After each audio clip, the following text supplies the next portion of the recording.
mixed data.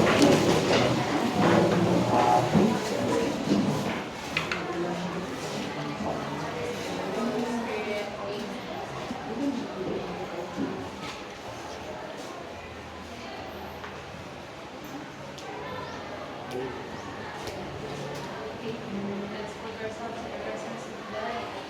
Father, the Son, Holy Spirit, and the Holy Spirit, Father, Lord, we welcome you. Lord, thank you for your goodness. Thank you so much for keeping us. Lord, as you're about to listen to the demo or you know, guide them, give wisdom, knowledge, and also, Lord God, give us love.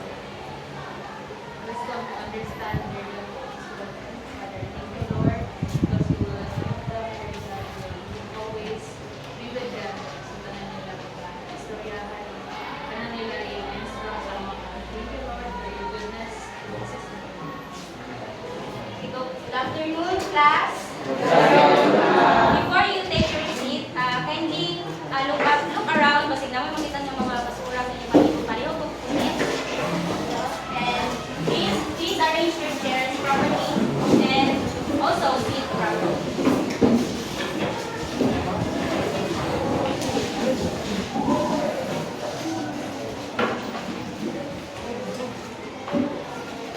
Now, are we all excited to learn new lessons for this afternoon? Yes. Since we are already ready, we will going to have a quick drill.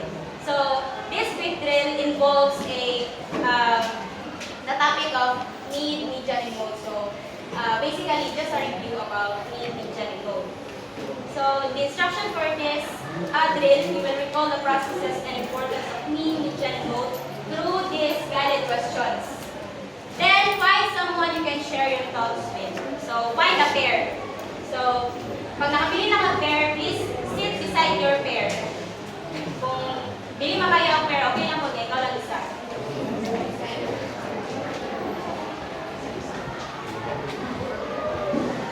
Can I start your discussion?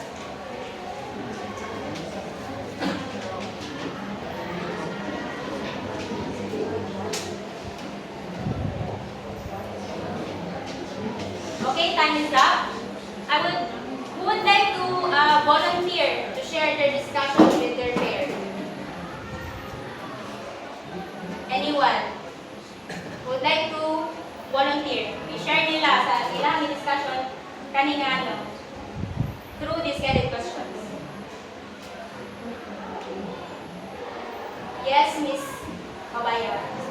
So arranging data in order helps us easily identify the median, quartiles, and patterns in data. Thank you. Palapakan natin si Miss Mabaya. And remember, pag naay mag-answer, ayun yung galing mo to clap ha. Okay. Another one would like to share.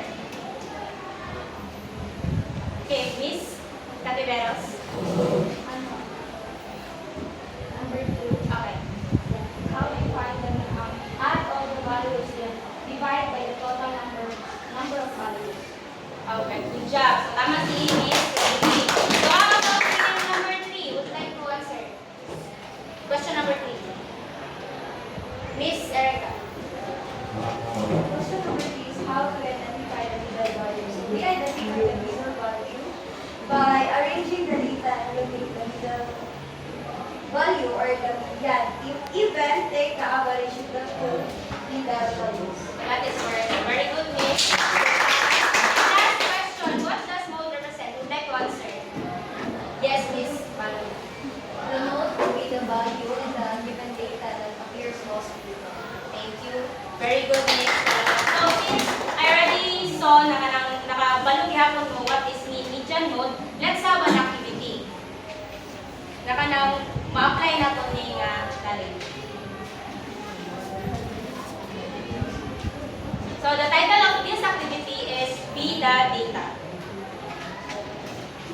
So, in this activity, the class will be divided into 4 even groups. So, kung asa mo ang column na naglingkod, that will be your group. So, each member gets 1 number card and a single stick. So, nana mo yung mga number na please raise kung nana mo. Very good. And each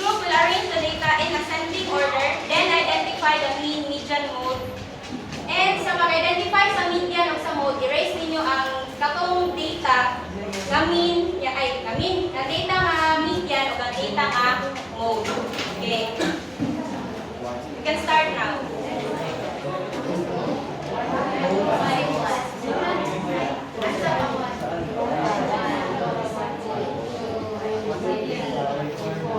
And then, 9, 8, 7, 6, 5, 4, 3, 2, 1. Okay, timer's up. So,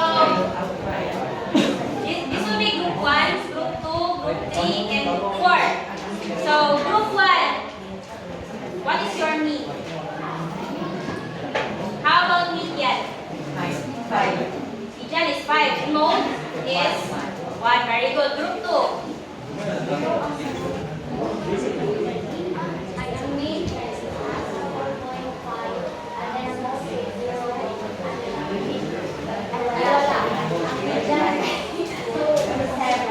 Very good. How about group 3? What is your mean, median, and mode?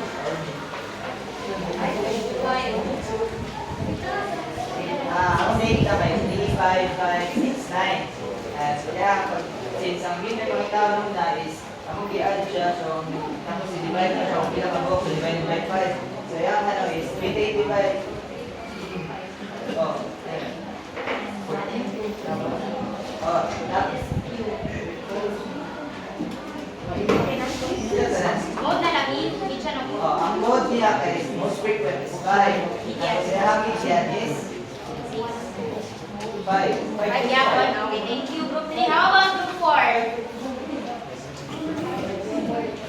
So for the mean, we have 3.657.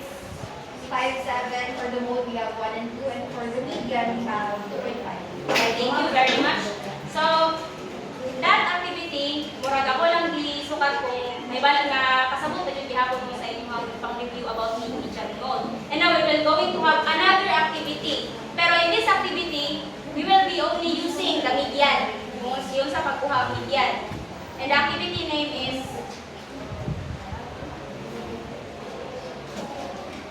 step into quartiles.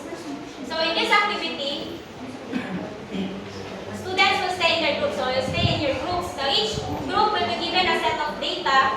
Okay, maratag niya. Then identify the median of the data set. Identify na ninyo ang katunga. Another, split the data into 2 parts. 2 parts by arrange na ito ninyo, no? I-separate ninyo ang duha, the upper half and the lower half. In each half, find the middle value. So in lower half, pangitaon ninyo yung katunga. In the upper half, pati pangitaon po ninyo ang iyang katunga. You can start. Here is the data set. You can start now.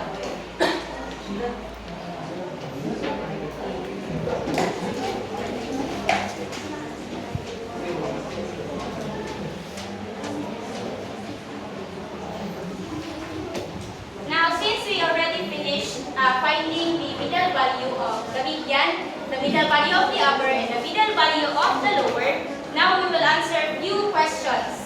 Now, we would like to answer question number 1. Yes, Mr. Juanitas. What was the first thing your group did? The data. So first thing we want is rearrange the data in order. Very good, Mr. Juanitas. So, how about number 2? Yes, Ms. David. So for the role of the median in the activity is it divides the data into equal half. Thank you very much. Very good, Ms. David. How about question number 3?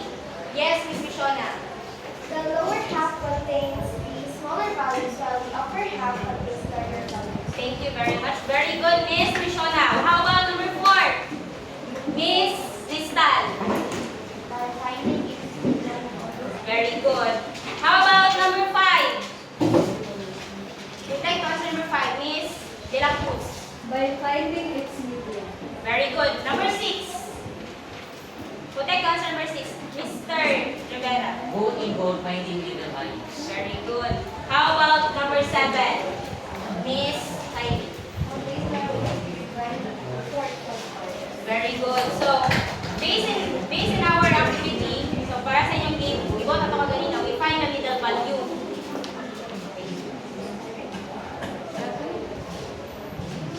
We find the middle value which led us to kanang matunga ang ato parts, which is the lower half and the upper half. When we say lower half, the lower half is the half with all the lowest data. In-arrange na ko sa ascending, di ba? Kung matuma siya, si lower half ay mga lower, while the upper is kung mga dagko mga numbers sa data set. So, pag na to, nagituma na po na to sila, which is kagka lower half na tabi, dahil ituma na to siya, kita na to median sa lower half, ipangita ko na to median sa upper half, which led us to 4 equal parts. So, each part, contain siya of 1/4 of data. 1/4, 1/4, 1/4, 1/4. Ituma siya into equal parts. And that, in the middle value of the lower, the median, and the middle value of the upper half is what we call quartiles, which is our topic for this afternoon. So here is the learning objectives for this topic.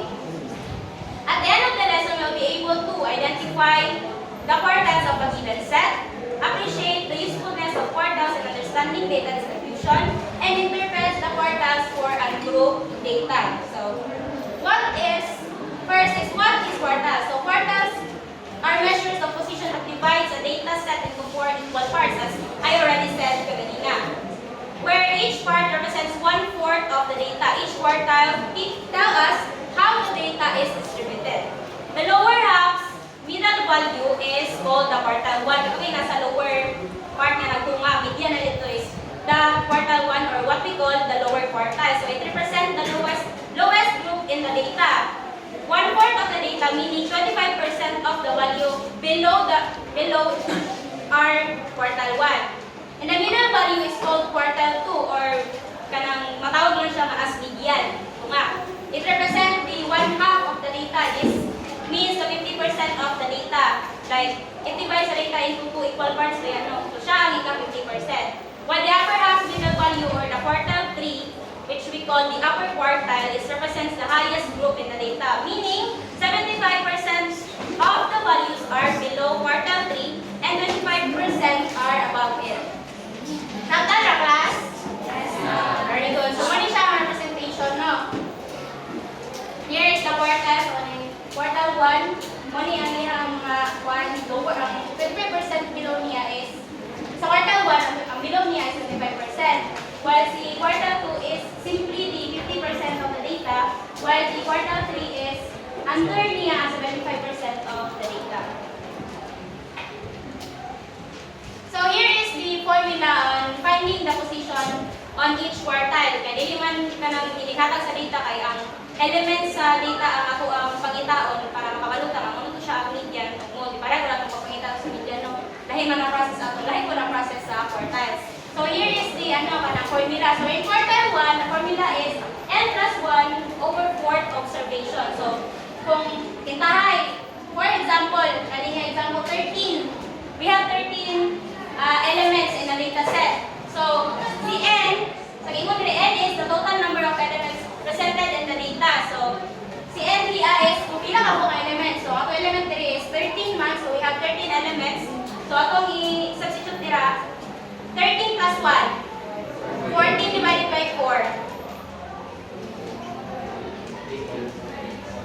3.5. So 3.5. So asa man diri ang 3.5? So dili So mali siya ato ang quartile 1. Ano niya ang quartile 1 in between this element and the third element and the fourth element. Okay, sa tanda, sa quartile 2 is 2 times n plus 1 over 4, or pag ato siyang i-kanang ito siya i-simplify, makuha taog n plus 1 over 2, which is our n, again, for example, is 13. 13 plus 1 is 14. 14 divided by 2 is 7. So, 100. 1, 2, 3, 4, 5, 6, 7. So, our quartile 2 is, diri ay, 7.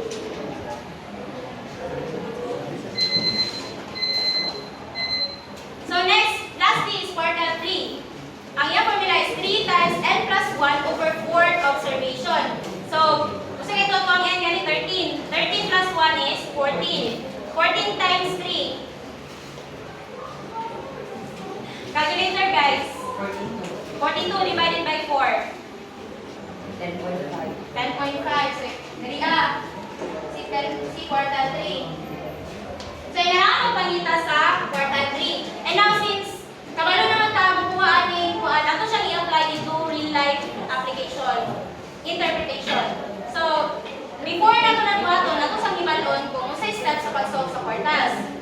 Kanang in application to real life. So, first is we arrange the data in ascending order again, and we find the n. Find the least value of the data and the greatest value of the data, which is applicable lang gihapon sa arranging. And lastly is find the position of the lower, middle, and upper quartile of the given data. And lastly, we interpret what means, kasi ginamit na ng quartile. So let's have an example. So the example is the owner of the coffee shop reported the number of customers who came into his cafe each hour in a day. Resulted was only siya. And the data set has an 11 elements. So sa ato pa 11 hours nag-open ang cafe. So muna yung recorded. So first, i-apply na to siya sa atong step 1, which is we arrange the data. So arrange na siya. The next is we find the n, which is simply the 11 makabukang elements. Then we find the least value, which is the 5, and the greatest value, which is the 70. Then we apply the formula. So we find the position of the lower, first the lower quartile 1. So since ka 11 man atong n, natula siyang i-substitute sa n. So 11 plus 1 is 12. 12 divided by 4 is 3. So simply dali makita sa illustration, ika-third nga, therefore ang ika-third na element or ika-third position, mo ang ato ang quartile 1. So this means that during the least busy hours of the day, the cafe usually serves 9 customers or less. These hours can be considered slow or slow traffic period. So sa may meaning ana, wala siya ka ng mga usahay na kayo mga customer na hinay na ka ng hours a day. So quartile 2 is ato ang resolve sa quartile 2, which is n is 11 plus 1. We solve, then we get 6. So ika 6 yung position. So therefore, the quartile 2 is the 6th element in the data, which is number 10. So sa may meaning ana, since 50 kasama na ika 50%, that means na that is the typical number of customer per hour. Sa kanang muna siya nag-represent of average customer nga kanang usual nga kanang dawat nila sa cafe. So muna siya. And sa quartile 3, we solve nga atong i-substitute and we solve na to. We get 9. So ika 9. So therefore, ang quartile 3 is sa 9th element, which is P14.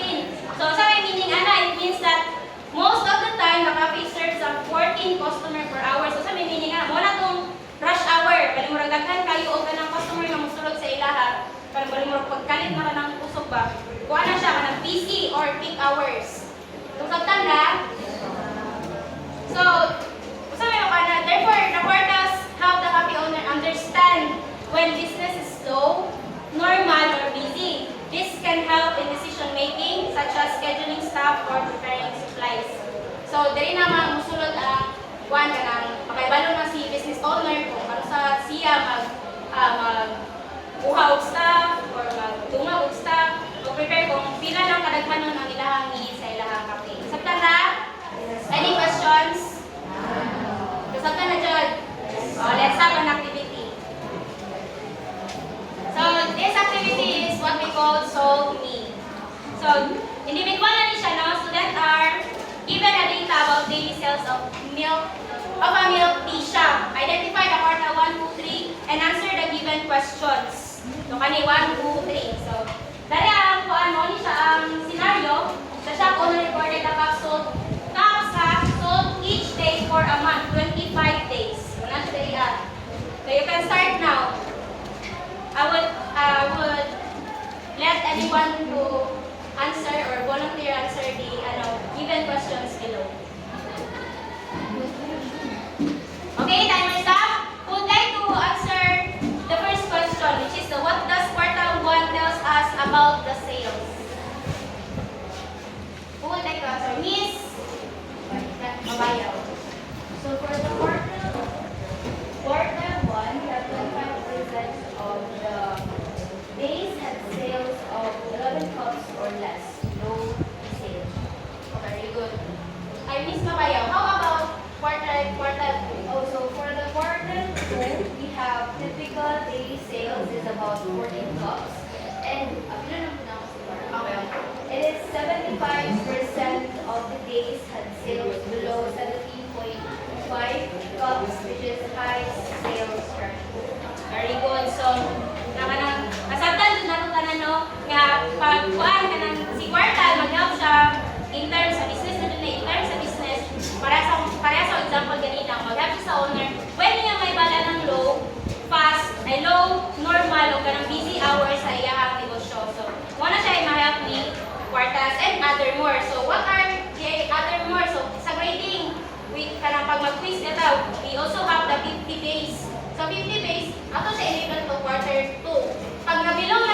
ning baba na gani ka sa 50%, belong na ka dito sa quartile 1, ibig sabihin na kanang it's either wala ka naka-study or nahinay ang imong performance sa maong mga activity. So pag mo-exceed na mo pa sa 50, which means very good kay daghan yung pag-nasabtan niya na gani mo to nasabtan niya kung mayo ang activity niya, naka-study di ba tarong. So muna siya ang mahal ni quartile sa ato ang daily life. Tingnan siya sa about sa business, grades, but also sa ato ang daily life sa. So since nasabtan nga nato, let's have an assessment. In this assessment, you will find, I will give you a scenario, then you will find the quartile 1, 2, 3 for the given data sets and interpret your answers. Write your answers in a one whole sheet of paper. So here is the scenarios. You can start your writing now. Okay, please pass your papers forward.